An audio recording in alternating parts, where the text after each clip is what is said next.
Bueno, comenzamos ya con la entrevista de hoy. Nos acompaña Francisco López Villagómez. Él es licenciado en Comunicación Audiovisual y Multimedia y actualmente está en proceso de titulación de su maestría en Tecnología e Innovación Educativa. Pero Francisco está aquí porque él también ha hecho estudios sobre un tema bastante polémico alrededor del mundo. ¿Qué significa ahora el reconocimiento del cannabis como medicina por parte de la ONU? Esto es algo que está sonando muchísimo y queremos que Francisco nos lo explique un poquito más. Bienvenido, Francisco, gracias por estar aquí con nosotros. Primero quiero comenzar haciendo una diferencia, que tú lo puedes hacer la diferenciación de la marihuana, que actualmente pues la conocemos, sabemos que se usa en diferentes temas, ¿no? Desde personas que no lo necesitan y simplemente lo hacen porque sí, porque quieren fumar marihuana, hasta otros que realmente lo han tomado también como un tema medicinal. Pero ¿cuál es la diferencia entre la marihuana y el cannabis? Bueno, hola, ¿qué tal? Primero un saludo para todos, agradeciendo la oportunidad de estar aquí en este radiocentro. La verdad es que lo extrañaba participar acá de la radio, el ambiente de la radio, que pude ser parte, ¿no? Hace algunos años. Y bueno, la pregunta que tú me haces, de hecho yo en algún momento hice un video precisamente para, de una u otra forma, señalar lo que el Ministerio de Agricultura estableció como el cannabis y la marihuana. La verdad es que no hay una diferencia, ambos son términos, es como que si tú te llamaras Jennifer y yo te dijera Jen. Bueno, esa es la diferencia entre el cannabis y la marihuana. La gente simplemente lo conoce con esa palabra, marihuana. Sí, pero es cannabis. De hecho, el nombre que se le atribuyó en 1753, si no estoy mal, por Carlos Linnaeus, es de cannabis sativa L por Linnaeus, obviamente, y de ahí, digamos, si nos adelantamos mucho más como a México, alrededor del mismo siglo XVIII podría ser, como hubo bastante, se asentó bastante la iglesia en ese momento, claro. Los campesinos ya tenían una costumbre y una cultura de consumir cannabis a manera de muchos años atrás, y necesitaban encontrar formas de referirse al cannabis de manera de que no se sepa de lo que están hablando. Entonces, incluso esto está documentado en una especie de registro de un diccionario mexicano del siglo XVIII, que la atribución que se le daba al cannabis era de María Juana, Santa María, María Guadalupe, ¿no? Que estaban muy enraizados en la cultura mexicana. Entonces, de ahí se deriva el nombre como marihuana, ¿no? Y fue un término que en verdad se lo estableció hasta digamos, 1920 más o menos. Todo el mundo conocía el cannabis como el cannabis, ¿no? Incluso en Estados Unidos tú no te podías graduar de médico sin hacer tintura de cannabis en esa época. Entonces, sí, digamos, por parte de la política, precisamente, empezando por Harry Anslinger hasta Nixon, por Ronald Reagan y en adelante, ¿no? En la política estadounidense se encargó de que nosotros conozcamos la marihuana como una connotación negativa, ¿no? Como había esta asociación a lo mexicano, ¿no? Había mucha xenofobia de parte de Estados Unidos en esa época, había mucha discriminación racial, incluso porque los grupos afroamericanos o afrodescendientes tenían también la costumbre de consumir cannabis. Estaba desde los músicos de jazz más conocidos como Louis Armstrong, que fue una de las primeras personas en pedirle al Estado una licencia para poder consumir cannabis, porque él decía, yo no puedo subirme a tocar jazz sin fumarme un porro o un cigarrillo de cannabis. ¿Y esto por qué? O sea, ¿cuál es la incidencia tan tremenda que tienen algunas personas, incluso artistas, que también dicen, no, yo no puedo crear si no fumo marihuana? ¿Cuál es esa incidencia? Yo creería que como el cannabis, yo lo podría situar como un commodity. Yo no soy partidario de establecer al cannabis como una droga, no como se lo hace con el alcohol, con el tabaco, no, sino como algo como un café, ¿no? Como una buena taza de café. Muy importante eso que tú acabas de decir en este momento, no se lo puede establecer como una droga, como el alcohol. Muchas personas piensan que porque el alcohol está legalizado, deja de ser una droga, y deja de generar adicción. Y entonces es por eso también que las personas siempre han estado, sobre todo las personas que están más familiarizadas con el tema, han salido a decir por qué no se legaliza la marihuana. O sea, ¿por qué? Justamente porque ellos también también lo ven así como un comodito, como tomarse una taza de café y cada quien es responsable, pues si se toma 10, 15 tazas de café, a que si te tomas una. Arritmia incluso. Exactamente. Te puedes destruir todo el sistema digestivo. Si te tomas... Hay gente que es literal adicta al café. Así que es. no toma café y le duele la cabeza. Y lo que tú acabas de decir es digamos, a lo que vamos. Porque todo esto nace de esta cumbre de los estupefacientes, ¿no? Viene desde mucho antes, ¿no? Desde épocas prohibicionistas del alcohol mismo, ¿no? El cannabis, de una u otra forma, y esto lo señala Antonio Escotado, por ejemplo, en la Historia General de las Drogas, sitúa que siempre hay una droga, no entre comillas droga, que reemplaza a otra droga que estaba prohibida, ¿no? Entonces, en su época, el alcohol, cuando se legalizó, ¿cuál pasó a ser el cuco malo de las drogas en esa época? El cannabis. Ahora que el cannabis está agarrando, digamos, mayor aceptación, ahora es la cocaína. Entonces va siempre, digamos, Escotado nos señala desde un inicio cómo la sociedad va creando estos fantasmas, ¿no? Para no cuestionarse los consumos, ¿no? Si yo le dijera a algún padre de familia, por ejemplo, usted no debería darle azúcar a su hijo por lo menos los 7 primeros años de su vida, probablemente creería que yo estoy muy radical. Pero así, de una u otra forma, suena la gente que habla de prohibicionismo de cannabis y no sabe de cannabis. No, yo te podría argumentar por qué el azúcar refinada es una de las mayores drogas y si tú intentas estar sin azúcar refinada por lo menos 15 días, tu cuerpo va a sentir la diferencia. Entonces, esta falta de reflexión, ¿no? Que no es un problema de hoy, ¿no? Siempre se intentó situar el cannabis en un escenario político y ese ha sido el problema, ¿no? Tenemos desde 1944, desde el 38 al 44, el alcalde de Nueva York, Fiorello LaGuardia, hizo una investigación extensa en diferentes hospitales porque Harry Anslinger, el director de los narcóticos de esa época en Estados Unidos, afirmaba que el cannabis desataba psicosis, desataba escenarios de demencia que llegaba a incluso generar crímenes, ¿no? Asesinatos sin sentido, ¿no? Había esta imagen de que el consumidor de cannabis era alguien completamente atrofiado y que no podía estar en control de lo que hacía. Uh-huh. Y a raíz de esto, este alcalde hace esta investigación que va desde el 38 al 44 y en esto él sitúa y se dan cuenta de que no era así, ¿no? Que incluso tenían propiedades medicinales el cannabis. Sale esto, incluso es televisado, ¿no? Esta declaración la podemos ver en YouTube, es la declaración de los resultados del estudio de LaGuardia, fue televisado y nada de eso evitó que tanto Anslinger como en la época Richard Nixon criminalizaban el cannabis. ¿Por qué? Porque siempre a manera política es bueno tener un enemigo al cual yo estoy abatiendo, por así decirlo. Exacto. Muy bueno eso. Un enemigo como que yo soy el bueno porque estoy combatiendo a ese enemigo. Realmente falta de información. Muchas personas tienen falta de información y yo pienso que hasta cierto punto justamente el hecho de que digan, no, pero es que estoy protegiendo a mis hijos. No, el hecho de que sea prohibido, eso lo hace más atractivo de una manera mala. O sea, así como cuando tú dices un chico de 17 años, 16 años, no, tú no puedes beber porque todavía no eres mayor de edad, se van, se encierran, se esconden y beben, pero más de la cuenta. Entonces, es como que lo prohibido resulta siempre más atractivo. Ahora que ya la ONU ha reconocido realmente al cannabis como medicina, ¿cuál va a ser el siguiente paso? ¿Será que por fin ya se va a poder legalizar y se va a poder tener la información necesaria a nivel mundial? Para mí, el siguiente paso es, uno, educarse, ¿no? Porque... Autoeducarse, entonces, tú dices. Porque yo no creo que nos vayan a educar. Yo no sé si autoeducarse quizás es lo que toque, pero estamos cayendo en lo contingente, por así decirlo.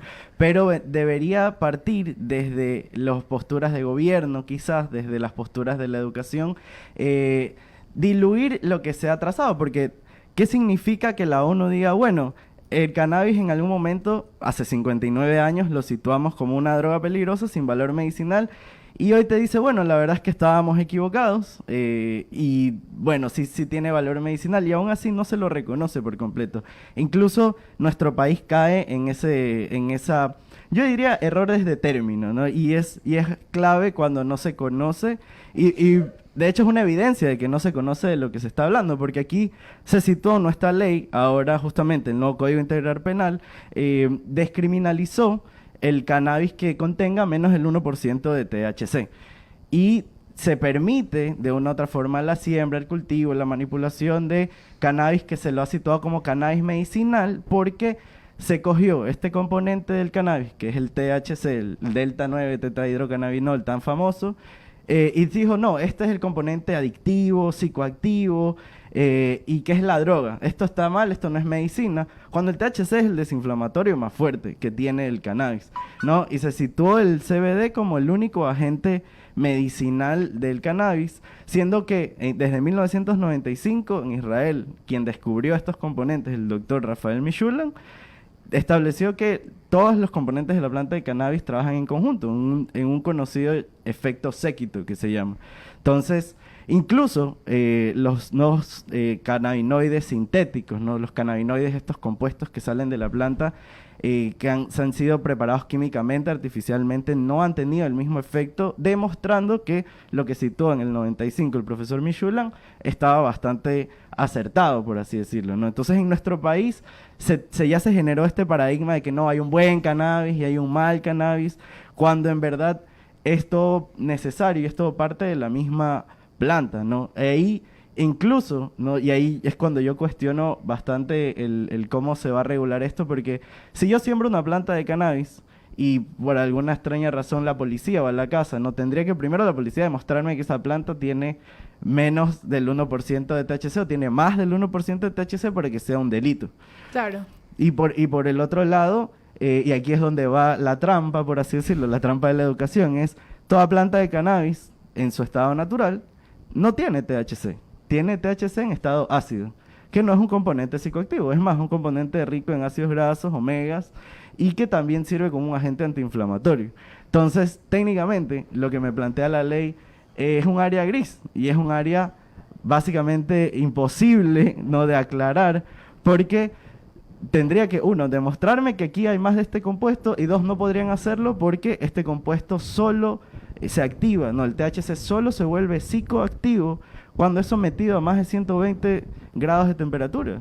Entonces, eso no es algo que está en un sol diario, ¿no? Es algo, por algo la gente lo fuma, ¿no? Lo mete en combustión, exactamente, para obtener estas propiedades, que también son propiedades antiinflamatorias. Es como que es como ignorar que los antiinflamatorios también tienen efectos secundarios. Por ¿no? supuesto. Si tú te tomas alguna Tensiflex y tienes bastante sensibilidad ante el tema, ¿no? Puede causarte somnolencia, puede causarte... No, y te dice, no, si toma este medicamento, no maneje maquinaria pesada. Entonces, es lo mismo. Esta planta, de una u otra forma, comparte, y hay muchos estudios, por ejemplo, Colombia está muchísimo más avanzado que nosotros. El Observatorio de Drogas de Colombia, desde mucho antes del 2015, tiene investigaciones locales en temas de cannabis. E incluso ellos han situado que han encontrado que muchas de estos cannabinoides actúan similar al acetaminofén, al ibuprofeno, ¿no? Entonces, tenemos una pista mucho más clara de hacia dónde apunta el uso del cannabis. Y si vamos a la historia, siempre ha sido utilizado como un antiinflamatorio a manera general, porque la planta tiene sus formas equilibradas. El CBD, por así decirlo, que es el componente que hoy en día el Ecuador sitúa como medicinal, aplaca, disminuye o reduce por completo todos los efectos psicoactivos del THC. O sea, la naturaleza sabe lo que está haciendo. ¡Wow! ¡Qué interesante! La naturaleza sabe que tú puedes tener en una planta un alto contenido psicoactivo. E incluso, y yo voy mucho más allá, si yo esa planta, que digamos tiene un alto contenido de THC, la dejo madurar, la dejo así como una manzana cuando se la corta, ¿no? Y se la deja a la intemperie y se oxida, ¿no? Asimismo, el THC, este principal componente psicoactivo, la droga que le llaman, al estar mucho tiempo al sol, al calor, se degrada y se convierte en otro compuesto que es el CBN. Actualmente se está buscando patentar este compuesto como un anticancerígeno y un antitumoral por su alto valor medicinal. Y de una u otra forma pierde las características psicoactivas que tiene el THC y se vuelve más sedante. O sea, es un compañero bastante sano para la gente que sufre insomnio. Yo, en lo particular, utilizo unas gotas de CBN para poder dormir. Hay veces en que no se puede conciliar el sueño, y en esta pandemia ha sido un aliado tremendo tener unas gotas de aceite de CBN y que en el país se produzcan este tipo de cosas para gente que tenga trastornos de sueño, ¿no? ¿Y ya se produce CBN aquí en el país? Sí, a través de diferentes colectivos, a través de diferentes páginas de movimientos canábicos, se busca generar esta medicina para que la gente que no comparta, por así decirlo, el consumo tachado como recreativo, ¿no? Que sabemos bien que hoy en día que es medicinal también, ¿no? Porque si estamos, es como tomar recreativamente manzanilla, es servirse un té de manzanilla en la mañana, a pesar de que no te duele el estómago, pero es una costumbre, entre comillas, recreativa, así como el café. Si situamos que el cannabis tiene los mismos usos y aplicaciones que un ligero desinflamatorio natural, como lo es la lavanda, como es la valeriana y otras plantas, ¿no? Podría llegar en esa misma categoría de recreacional. Pero yendo directamente al tema medicinal, esta ha sido la puerta de entrada que los colectivos ven y vemos para que la gente deje de creer lo que hace 59 años la ONU estableció, o sea, a lo que hace 59 años, y los países no tienen la culpa, ¿no? Porque de una u otra forma se seguían lineamientos mundiales generales, ¿no? Hay las grandes potencias situaron su postura al respecto y nosotros, bueno, a ratos dependemos de esas grandes potencias, ¿no? El panorama político es complejo, ¿no? Hay un montón de variables, pero hoy en día tenemos la oportunidad de hacerlo diferente a través de la educación, de regresar, ¿no? Retractarnos y tomar esta postura de la ONU de decir, ok, ¿sabes qué? Nos equivocamos. Entonces, ¿qué vamos a hacer ahora? ¿Qué correcciones hacemos ahora?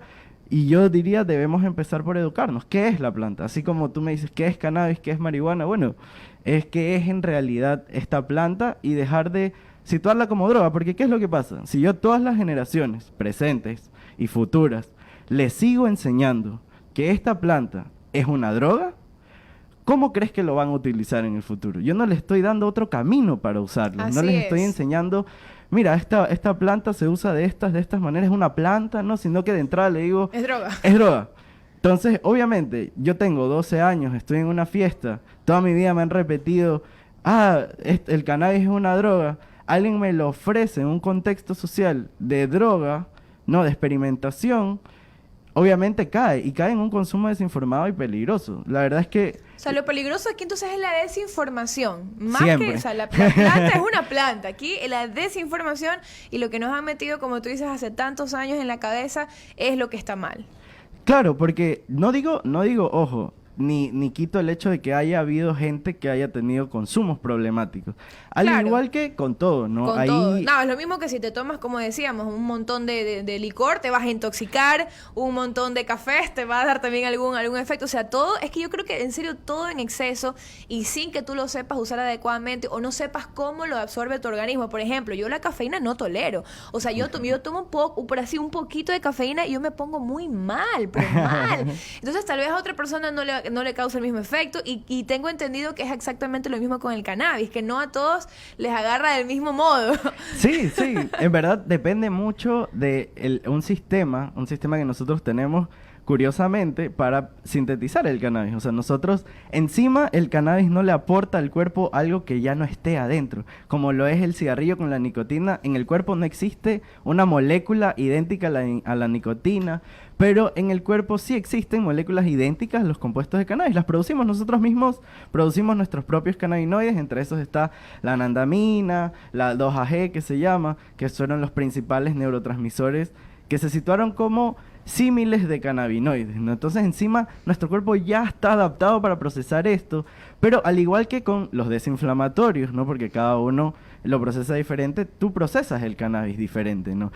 Y aquí me gustaría hacer un segmento informativo para la gente que en algún momento quisiera probar cannabis. Hay un mito que es probar cannabis a través de comestibles o brownies. Ya, hay mucha gente que dice, ay, sí, me gustaría probar, pero no me gustaría fumarlo, sino a través de un brownie. Ya, por favor, no lo hagan, háganse un favor, y si es la primera vez que ustedes quieren probar el cannabis, yo niego rotundamente, o les digo que por favor no sea a través de un comestible, porque el cannabis, cuando es procesado en el hígado, su efecto se amplifica, ¿no? Entonces... Le pasó a una amiga, le pasó, ahora ya entiendo por qué me dice que murió. Es que es la forma más fácil de intoxicarse de cannabis, es a través de un negrito de cannabis, como normalmente le dice, o galletas de cannabis, porque el hígado procesa de otra forma el cannabis y hace que el efecto sea no solo más potente, sino más duradero. Hay gente que le dura 2 días incluso el efecto bajo un negrito. O sea, lo correcto sería entonces, si de verdad se quiere aprovechar las propiedades que existen, que hay que decirlo como es, del cannabis, debería ser entonces a través de fumarlo, o cómo se lo debería consumir. Lo correcto sería primero leer un poco. Informarse. ¿Para qué quisiera yo consumirlo? Ya, ok. Punto uno. Así Ya. yo sitúo qué es lo que yo necesito, o porque mucha gente llega al cannabis porque algo no le funciona. Digamos que la persona tiene dolores intensos, ya. Exacto, Felicítamelo ajá. ahí. Digamos que tiene dolores intensos, no, ahí habría que definir qué tipo de dolores, si son musculares, articulares, de huesos, dolor neuropático por algún tipo de condición que se ya tenga degenerativa, etcétera, etcétera. Y de acuerdo a eso se podría aplicar tanto tópicos como aceites sublinguales. La verdad es que yo no podría a nadie hoy en día en el Ecuador que vivimos recomendarle que consuma cannabis de vía inhalada, siendo que desde Israel Israel es uno de los países que mayor información e investigación ha generado al respecto. Desde Israel se tiene situado que la forma más efectiva de obtener los cannabinoides es a través de vía inhalada. Sin embargo, hay un montón de agentes nocivos también en el tema. Entonces, por ejemplo, a pacientes oncológicos uno no le puede recomendar eso porque su sistema inmunológico está un poco comprometido, ¿no? Oh, Entonces, ya. ahí habría que entrar por otras vías, ¿no? Entonces, Aceites, como tú dijiste. sí, y digamos, en nuestro caso actual, donde el cannabis no está regularizado, yo no puedo ir a algún lugar a comprarlo. Por Entonces, supuesto. no sé qué tan bueno o malo, no hay análisis de pesticidas, o sea, si yo lo quisiera incluso de manera medicinal, porque como tú, yo qué sé, a mí me gusta tomar café, pero el café me genera ansiedad. Entonces yo pudiera tomar café y quizás consumir una flor de CBD, ¿no? Que no me vaya, que no tenga THC, ¿no? Porque el THC podría, si se consume demasiado o tú tienes mucha sensibilidad, podría ser un ansiógeno, ¿no? Claro. Funciona como un ansiolítico, pero si se consume demasiado puede ser lo contrario, Lo ¿no? Un contrario. ansiógeno. Entonces, digamos que yo quisiera comprar una flor de CBD para justamente consumirla con mi café de la mañana para que no me dé taquicardia, igual disfrutar de mi café, ¿no? Y estar animado, estar en un buen estado mental, ¿no? No lo puedo hacer, porque en el país No está regulado. no está regulado el cultivo, no, recién está empezando a regularse el cultivo de cáñamo y de cannabis no psicoactivo, lo cual limita bastante la investigación medicinal, limita bastante, o sea, hablar de cannabis con solo CBD es cannabis light, hasta cierto punto, porque el agente más fuerte, no medicinal, es el THC. Ambos trabajan, y como dijimos antes, ambos trabajan en equipo. Entonces, quitarle uno al otro a ratos no es lo ideal. Lo ideal es estabilizarlos. Hoy en día los bancos de semillas, tanto en Europa como en otras partes de Estados Unidos, tienen estabilizadas semillas que no te van a desatar un ataque de nervios o un ataque de ansiedad por el exceso de THC, porque no va a existir, porque ya la planta está trabajada, por así O sea, hay decirlo. semillas entonces específicas para esto. Sí, Pero sí. buenísimo, o sea, personas que ya han hecho por varios años estudios y que tienen estabilizado eso. Qué maravilla. Incluso en el Ecuador tenemos bancos de semilla que ya tienen estabilizadas semillas con solo CBD, pero digamos ahí volvemos a lo mismo, ¿no? Por ejemplo, si yo sufro de artrosis, no me sirve el CBD mucho, ¿no? Me sirve muchísimo más tener altos contenidos de THC y, digamos, trabajarlo en un espectro. Hay lugares en Quito que trabajan un aceite, por ejemplo, 20-1. Es 20 partes de CBD por cada de THC. Entonces uno puede tener una alta concentración de THC sin que sea psicoactivo porque lo aplaco con Lo 20 aplaca. partes de CBD. Entonces, la Buenísimo. química existe, los estudios existen. La pregunta aquí es por qué la ley no existe para aprovecharlo como medicina. Y eso es como lo que a mí me gusta situar en mi página. Yo tengo una página en Instagram ¿Cuál es? que se llama enelcannabis.es. Ahí yo genero un fanzine o una pequeña revista digital en donde, digamos, toco estas problemáticas, hago estas preguntas, esperando, ¿no?, que en algún momento alguien se quiera dignar a responder o sumarse, ¿no?, a la causa y ayudar a todas las organizaciones y movimientos canábicos que ya están haciendo su parte, por así decirlo. ¿Piensas que esto va a poder mejorar a partir de este reconocimiento por parte de la ONU? Yo esperaría que tiene que ser así. Yo lo veo complicado porque a nadie le gusta decir me equivoqué, ¿no? Yo creo que hay un tema de orgullo, Y también político, como tú decías. Sí, el tema político que... De pronto acá van a decir, no, aquí yo cuando llegue a la presidencia no voy a permitir.